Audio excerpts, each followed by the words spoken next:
জাতীয় থেকে আন্তর্জাতিক, প্রান্তিক জনপদ থেকে নগর, চারপাশে ঠিক এই মুহূর্তে কি ঘটছে তা নিয়ে আজকের আয়োজন এখন চারদিক। পুরো আয়োজন জুড়ে সঙ্গে আছে আমি মেহেরি নানি। প্রধানমন্ত্রী শেখ হাসিনা বলেছেন, কোটার বিষয়টি আদালতে প্রক্রিয়াধীন থাকায় আপাতত কিছু করার নেই সরকারের। বিকেলে গণভবনে চীন সফর নিয়ে সংবাদ সম্মেলনে একথা বলেন তিনি। সরকার প্রধান আরও বলেন, দুর্নীতির বিরুদ্ধে সরকার কঠোর বলে অনেকে ধরা পড়ছে।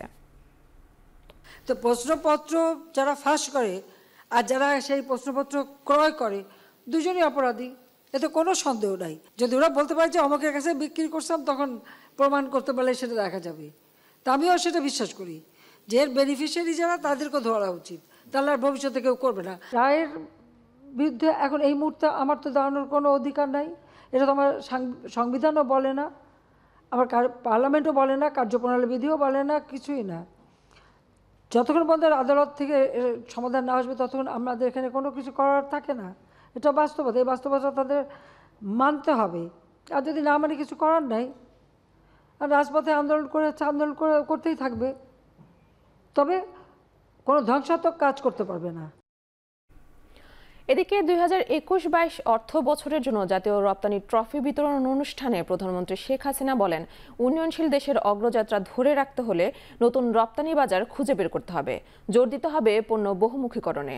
সকালে ওসমানী স্মৃতি মিলনায়তনে 32টি বিভাগে 77 ব্যক্তি ও প্রতিষ্ঠানের হাতে পুরস্কার তুলে দেন প্রধানমন্ত্রী। সর্বাধিক বৈদেশিক মুদ্রা অর্জনের প্রতিষ্ঠান হিসেবে বঙ্গবন্ধু শেখ মুজিব রপ্তানি ট্রফি পেয়েছে একটি প্রতিষ্ঠান।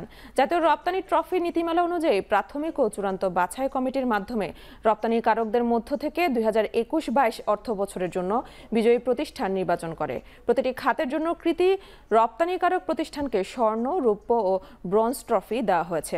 পরে প্রধানমন্ত্রী বলেন, উৎপাদন বাড়িয়ে দেশের মানুষের ক্রয় ক্ষমতা বাড়াতে চেষ্টা করছে সরকার।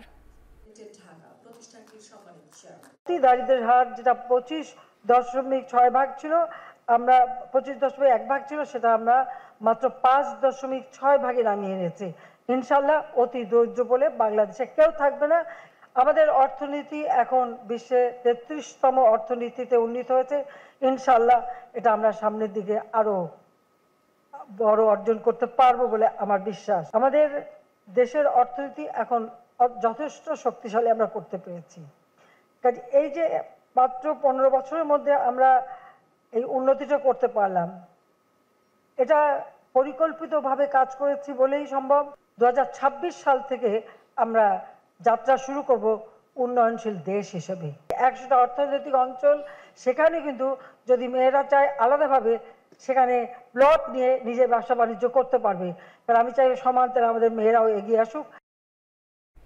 24 ঘন্টার মধ্যে সংসদে জরুরি অধিবেশন ডেকে আইন সংশোধনের দাবি জানিয়েছে বৈষম্য বিরোধী ছাত্র আন্দোলন। বঙ্গভবনে রাষ্ট্রপতি বরাবর স্মারকলিপি হস্তান্তর শেষে এ দাবি করেন তারা। দুপুর 12টার দিকে ঢাকা বিশ্ববিদ্যালয়ের কেন্দ্রীয় গ্রন্থাগার থেকে শুরু হয় শিক্ষার্থীদের পদযাত্রা। তবে শিক্ষা ভবনের সামনে পৌঁছালে বাধার মুখে পড়ে শিক্ষার্থীরা। এই সময় পুলিশের ব্যারিকেড ভেঙে সচিবালয়ের রাস্তায় প্রবেশ করে তারা। 0 পয়েন্ট পার হয়ে গুলিস্তানেও সামনে পড়ে পুলিশের ব্যারিকেড। পরে আইন শৃঙ্খলা বাহিনীর সঙ্গে দফায় দফায় কথা বলার পর 12 সদস্যের একটি প্রতিনিধি দল বঙ্গভবনে গিয়ে রাষ্ট্রপতির সামরিক সচিবের কাছে স্মারকলিপি হস্তান্তর করেন। স্মারকলিপি প্রদান শেষে গণমাধ্যমকে নিজেদের অবস্থান তুলে ধরেন আন্দোলনের সমন্বয়কারী নাহিদ ইসলাম। বলেন, দাবি আদায় না হওয়া পর্যন্ত আন্দোলন চলতে থাকবে। আগামী 24 ঘন্টার মধ্যে আমরা চাই সংসদে অধিবেশন ডেকে সেটার আইন পাশের জন্য কার্যকর ব্যবস্থা নেওয়া হোক, অথবা অধিবেশন আহ্বান করা হোক। সরকারের তরফ থেকে, মহামান্য রাষ্ট্রপতির তরফ থেকে এবং দায়িত্বশীল ব্যক্তিদের পক্ষ থেকে কি ধরনের বক্তব্য এবং পদক্ষেপ আসছে সেটি আমরা পর্যবেক্ষণ করে আমরা পরবর্তী আমাদের কর্মপরিকল্পনা ঠিক করব। এবং আরেকটি বিষয়, আমাদের নামে যে মামলা করা হচ্ছে, শাহবাগ থানায় অজ্ঞাতনামা মামলা করা হয়েছে, আমরা বলেছিলাম 24 ঘন্টার মধ্যে সেই মামলা প্রত্যাহার করতে হবে। বয়সের সীমানা মানায় বাতিলই থাকছে ভিকারুননিসা নূন স্কুল অ্যান্ড কলেজের প্রথম শ্রেণীর 169 শিক্ষার্থীর ভর্তি। এনে হাইকোর্টের দেয়া রায়ের বিরুদ্ধে করা লিভ টু আপিল খারিজ করে দিয়েছেন আপিল বিভাগ। আলাদা লিভ টু আপিলের শুনানি নিয়ে প্রধান বিচারপতি ওবায়দুল হাসানের নেতৃত্বে 3 সদস্যের আপিল বিভাগ আজ এ আদেশ দেন। হাইকোর্টের রায়ের বিরুদ্ধে ভর্তি বাতিল হওয়া শিক্ষার্থীর অভিভাবকেরা দুটি লিভ টু আপিল বা আপিলের অনুমতি চেয়ে আবেদন করেছিলেন। হাইকোর্টের রায় অনুসারে 169 শিক্ষার্থীর শূন্য আসনে অপেক্ষমান তালিকা থেকে এখন শিক্ষার্থী ভর্তিতে স্কুল কর্তৃপক্ষের আইনগত কোনো বাধা নেই। এর আগে বয়সীমা লঙ্ঘিত হয় ভিকারুননিসা স্কুল অ্যান্ড কলেজের প্রথম শাখার শ্রেণীতে 169 শিক্ষার্থীর ভর্তি বাতিলের সিদ্ধান্ত বহাল রেখে গত 21 মে রায় দেন হাইকোর্ট। ভর্তি প্রক্রিয়া নিয়ে ভর্তি ইচ্ছুক 2 শিক্ষার্থীর অভিভাবকের করা এবং ভর্তি বাতিলের বৈধতা নিয়ে 120 শিক্ষার্থীর অভিভাবকের করা পৃথক দুটি রিটের চূড়ান্ত শুনানি নিয়ে এই রায় দেয়া হয়।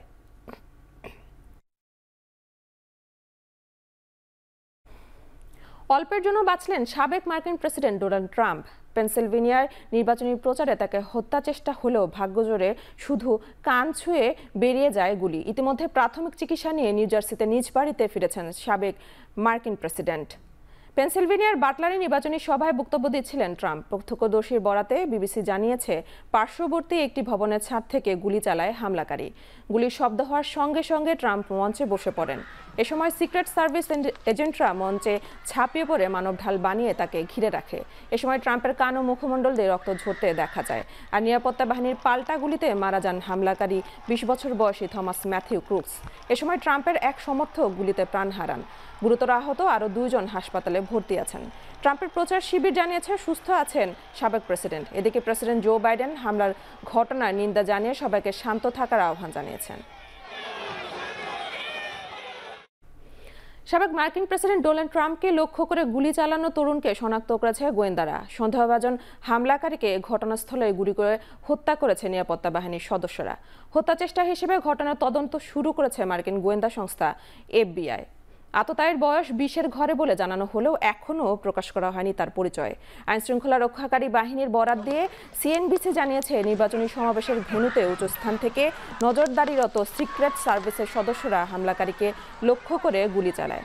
সমাবেশ স্থলের কাছে একটি ভবনের ছাদে পড়ে থাকা সন্দেহভাজন হামলাকারীর মৃতদেহের ছবি প্রকাশিত হয়েছে। ছবিতে দেখা গেছে ইউটিউব চ্যানেল ডেমোলিশন র্যান্সের প্রধান প্রচার সম্বলিত পোশাক পরিহিত ছিল হামলাকারী তরুণ।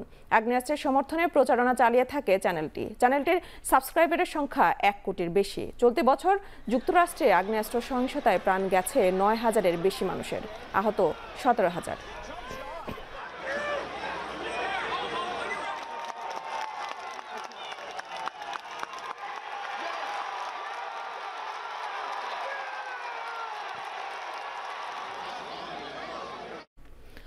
যুক্তরাষ্ট্রের ভিন্ন মতের কোনো জায়গা নেই বলে জানিয়েছেন আন্তর্জাতিক বিশ্লেষক ডক্টর আলী রিয়াজ। তিনি জানান, যুক্তরাষ্ট্রে ট্রাম্পের সমাবেশের হামলার পেছনে কারা দায়ী সেটা এখন বের করা সবচেয়ে গুরুত্বপূর্ণ। যুক্তরাষ্ট্রের ইতিহাসে এই ধরনের ঘটনা নতুন না। ট্রাম্পের হামলার ঘটনায় সবাই নিন্দা জানিয়েছেন। প্রার্থীদের উপর হামলার ঘটনা ঘটেছে, প্রার্থীরা মারাও গেছে। সেগুলি অভ্যন্তরীণভাবে অপরাধ মোকাবেলার ক্ষেত্রে কোথাও কোথাও দুর্বলতা প্রকাশ করে বটে, কিন্তু এতে করে সামগ্রিকভাবে একটা নিরাপত্তার সংকট তৈরি হয়ে গেলে এমন দাঁড়াচ্ছে না। আমরা এক ধরনের পোলারাইজড একটা পরিস্থিতির মধ্যে আছি, তো মেরুকরণ হচ্ছে, এবং বিভিন্ন সময় আসলে মিস্টার ট্রাম্প নিজেও যেটা করেছেন সেটা হচ্ছে এক ধরনের ভায়োলেন্স বা এক ধরনের সহিংসতার দিকে উস্কে দিয়েছেন। সেগুলির একটা প্রতিক্রিয়া হচ্ছে। এটা একটা অ্যাসাসিনেশন অ্যাটেম্প, প্রেসিডেন্ট প্রার্থীকে হত্যা করার চেষ্টা করা হয়েছে, এটা এইভাবে বিবেচনা করা হবে। এর এর এর এর আর কোন রকম দিক নেই। এটা প্রেসিডেন্ট প্রার্থীকে এবং প্রেসিডেন্ট প্রার্থী যিনি, তাকে তো ব্যক্তিগত ক্রোধ ক্ষোভের কারণে কেউ হামলা করেনি। নিশ্চয়ই এর মধ্যে তার কোন রকম অপছন্দের বিষয় আছে, এবং প্রেসিডেন্টের ক্ষেত্রে যেটা হয়, প্রেসিডেন্ট প্রার্থীদের ক্ষেত্রে যেটা হয় সেটা হচ্ছে তারা আসলে কোনো না কোনো বিষয়ে ভিন্ন মত পোষণ করে কয়েকজন ব্যক্তি, একজন ব্যক্তি, দুজন ব্যক্তি মিলে ষড়যন্ত্র করে এই ধরনের হামলা টামলা করেন। এখন চারদিকে নিচ্ছে একটি বিরতি, ফিরছি একটু পরেই।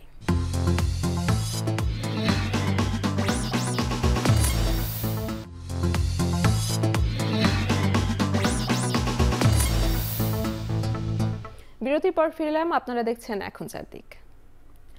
দেশের বিভিন্ন অঞ্চলে নদ নদীর পানি কমতে শুরু করায় বন্যা পরিস্থিতির কিছুটা উন্নতি হয়েছে। তবে পানি ধীরগতিতে কমায় এখনও ভোগান্তিতে চর নিম্নাঞ্চলের বাসিন্দারা। পানি কমার সাথে দেখা দিয়েছে ডায়রিয়া সহ বিভিন্ন পানিবাহিত রোগের প্রকোপ। হাসপাতাল ও স্বাস্থ্যকেন্দ্রে বেড়েছে রোগীর চাপ। গেল 24 ঘন্টায় সিরাজগঞ্জে বেশ কয়েকটি পয়েন্টে যমুনা নদীর পানি 15 সেন্টিমিটার কমেছে। জেলার নিম্নাঞ্চল ও চরাঞ্চলে এখনও পানিবন্দী অবস্থায় 20,000 মানুষ। এছাড়া জামালপুরে পানি কমতে শুরু করায় বিভিন্ন আশ্রয়কেন্দ্র থেকে ঘরে ফিরতে শুরু করেছেন বানভাসী মানুষ। তবে এখনও পানিবন্দী অবস্থায় দিন পার করছেন 40টি ইউনিয়নের 2 লাখের বেশি মানুষ। দীর্ঘদিন পানিবন্দী থাকায় দুর্গত এলাকায় দেখা দিয়েছে খাবার, সুপেয় পানি ও গোখাদ্যের তীব্র সংকট। আর মৌলভীবাজারের বন্যার পানি কমার সাথে সাথে বাড়ছে রোগবালাই। গেল সপ্তাহখানেকের মধ্যে পানিবাহিত রোগে আক্রান্ত হয়েছে 4,000-এর বেশি মানুষ। এতে চাপ বেড়েছে হাসপাতাল ও স্বাস্থ্যকেন্দ্রগুলোতে।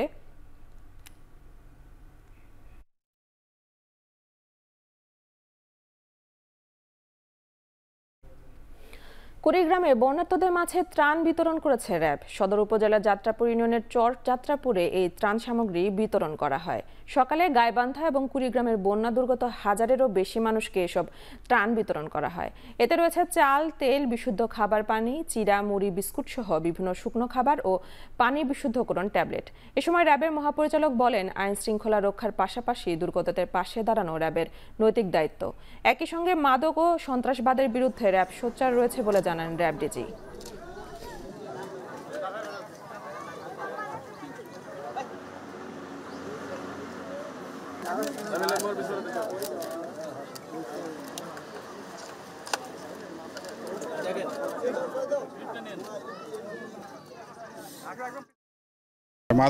মাদক নির্মূলে এবং অবৈধ অস্ত্র উদ্ধার এবং মাদক উদ্ধারে কিন্তু বিরামহীনভাবে কিন্তু এই র্যাব ফোর্সেস কাজ করে যাচ্ছে সারা দেশে, এবং এই কার্যক্রম কিন্তু অব্যাহত রয়েছে এবং সামনের দিনগুলোতে এটা আরও বেশি বেগবান হবে। দেশের বিভিন্ন জেলায় অস্বাভাবিক দাম বেড়েছে কাঁচামরিচের। মেহেরপুরের প্রতি কেজি কাঁচামরিচের দাম হয়েছে 400 টাকা পর্যন্ত। মেহেরপুরে 1 মাসের বেশি সময় ধরে বাড়ছে মরিচের দাম। ধাপে ধাপে দাম বেড়ে কয়েকদিন 250 টাকা কেজি দরে মরিচ বিক্রি হয়। তবে বর্তমানে খুচরা বাজারে মরিচ কিনতে ক্রেতাদের গুনতে হচ্ছে 400 টাকা পর্যন্ত। একই অবস্থা রাজশাহীর কাঁচা বাজারেও। গেল 10 থেকে 12 দিন আগে 70 থেকে 80 টাকায় বিক্রি হয় মরিচ। এরপর ধীরে ধীরে বাড়তে থাকে দাম। বর্তমানে প্রতি কেজি মরিচ বিক্রি হচ্ছে 250 থেকে 320 টাকায়। এদিকে মানিকগঞ্জে লাগামহীন বাজার। 1 মাস ধরে ওঠানামা করছে দাম। 1 সপ্তাহ আগে 190 টাকায় বিক্রি হয় মরিচ, এরপর দাম পৌঁছায় 400 টাকা পর্যন্ত, যাতে হিমশিম অবস্থা ক্রেতাদের। অনেক ক্রেতাই দাম শুনে মরিচ না কিনে ফিরে যাচ্ছেন, যদিও বরাবরের মতোই সরবরাহ সংকটের অজুহাত দিচ্ছেন ব্যবসায়ীরা। বলছেন, বন্যায় মরিচের ক্ষেত নষ্ট হওয়ায় বেশি দামে মরিচ বিক্রি করতে বাধ্য হচ্ছেন তারা। সঠিক তদারকির অভাবে ব্যবসায়ীরা ইচ্ছেমতো দাম নিচ্ছেন বলছেন সাধারণ ক্রেতারা।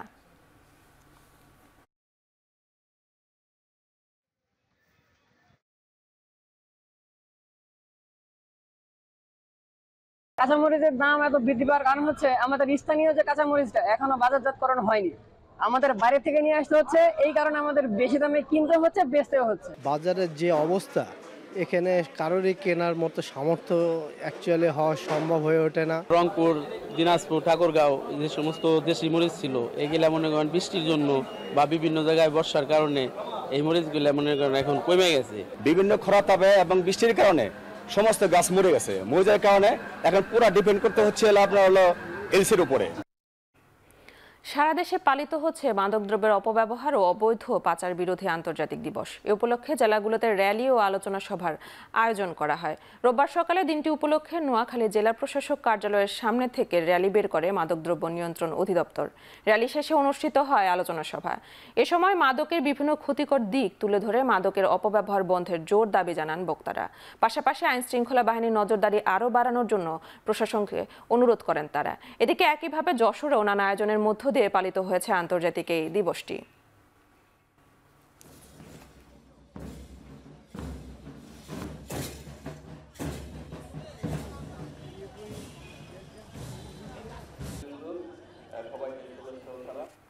এখন চারদিকে নিচ্ছে আরেকটি বিরতি, ফিরছে একটু পরেই।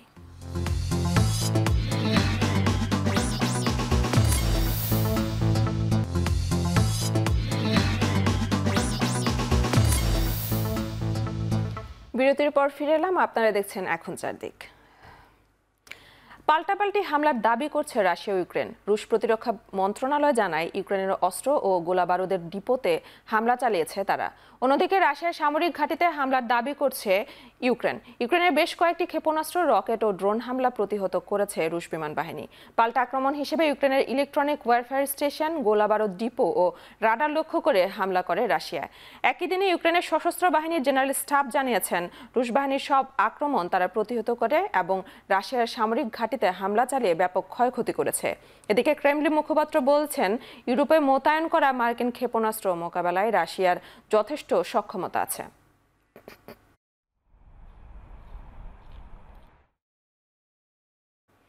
শেষ করছে এখন চারদিক। এখন টেলিভিশন ওয়েবসাইটে দেখতে ভিজিট করুন www.ekhon.tv, ফেসবুকে দেখতে ভিজিট করুন facebook.com/tv.ekhon এবং ইউটিউবে দেখতে ভিজিট করুন youtube.com/c/ekhon tv।